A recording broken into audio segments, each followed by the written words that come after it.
Hi guys, happy Tuesday. This is Monday Mamas to you, coming from you the next day on Tuesday. I apologize for my not being on here yesterday. I was having a full mom day yesterday. My husband was off work, so we took our kids out for a movie in the afternoon, and then last night was my son's birthday gift, which was tickets to the Flames and Nashville game, which was phenomenal. It was his first NHL game. He loves the Predators, so it was super fun. Yeah, it was really cool. So I was in full mom, and I enjoyed my full day. Today, I'm back into sort of working mode, also mom mode, because kids are on spring break. So that's fun. But this week, I wanted to chat with you guys. If you've been following along, we are doing a spring cleaning challenge, which I love doing.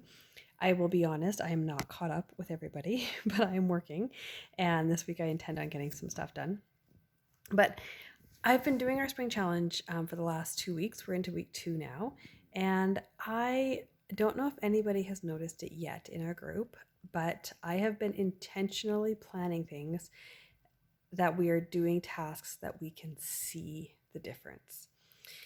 And I'm doing this because I really think it's important that throughout our life, our days, our hours, our minutes, we set ourselves up for success with little rewards. And what I mean by that is we often just barrel through life going 1,000 miles an hour, doing everything. And if I'm being honest, as a mom, there's not a lot as a mom, as a wife, as an employer, as a boss, there's a lot of moments in life where I don't really feel like I see the wins. Um, we're going at such a fast speed that things are moving along so quickly that we don't see our small wins. And there's a book that I read years ago, probably I think it was during COVID or maybe just before COVID, by an author named David Goggins. I will link that book below to get that if you want it. He's phenomenal. He's a bit hardcore. He's a Navy SEAL. He's an ultra marathoner. The book is called Can't Hurt Me. And something he talks about in that book is filling up your cookie jar. And I've been thinking about this a lot lately and how little I put in my cookie jar. And what he means by your cookie jar is every time you have a win, you put it in the cookie jar. So if you, I don't know, it's even hard to think of something, but if you like have a really great day or you have a really good conversation with one of your kiddos and you're feeling super good about it, you write it down, you put it in the cookie jar, like figuratively or physically doing this so that on the hard days, you can open up that cookie jar and take out the ones that you need. And I've just been thinking a lot about that lately and how little I put into my own cookie jar.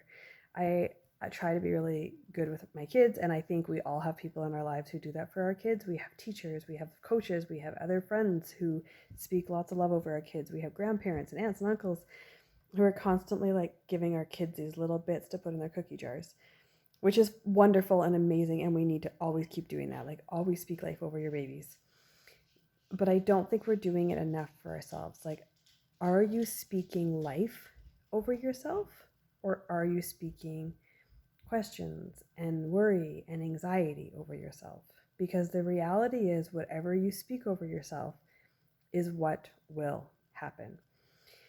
So I want to challenge everyone this week to start putting some things in the cookie jar. And for me, that starts with really slowing down how I view my days. I will often look at a day of like, oh, I just got up, I got the kids out the door, and then I did this and this, and then dinner, and that was it. The kids came home, we did bed, and it was over. And a little while ago, I was challenged to really think about and write down the things that I did each day. And if you start to realize how much you're putting into each day and start tracking those and keeping those and holding those wins, when you're having moments that feel hard, you can pull on those. So an example would be, I am doing a spring cleaning challenge right now with our group. Some people do like the cleaning company, and some friends and clients and all the things. And I'm not sure if anybody has noticed yet, but I have been intentionally planning the tasks so that they are giving people wins. So last week we started with cleaning our cleaning products. And now the reason that was important is because every day when you go in to grab your cleaning stuff. If they are clean, you instantly feel like you're winning. Versus if you open up the door and it's like covered in dust and it's dirty and it's gross, it just makes you feel like you're losing before you start.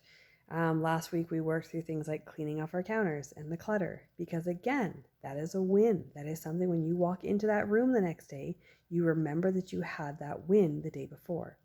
And I've been intentionally stacking these this way so that we can build up wins. We need to build up wins in our lives. We need to track the wins in our lives so that when life gets hard, we can pull on those wins to remember that we win. Okay? Life gets hard, but we can still win. So that's my thought for the day, for the week.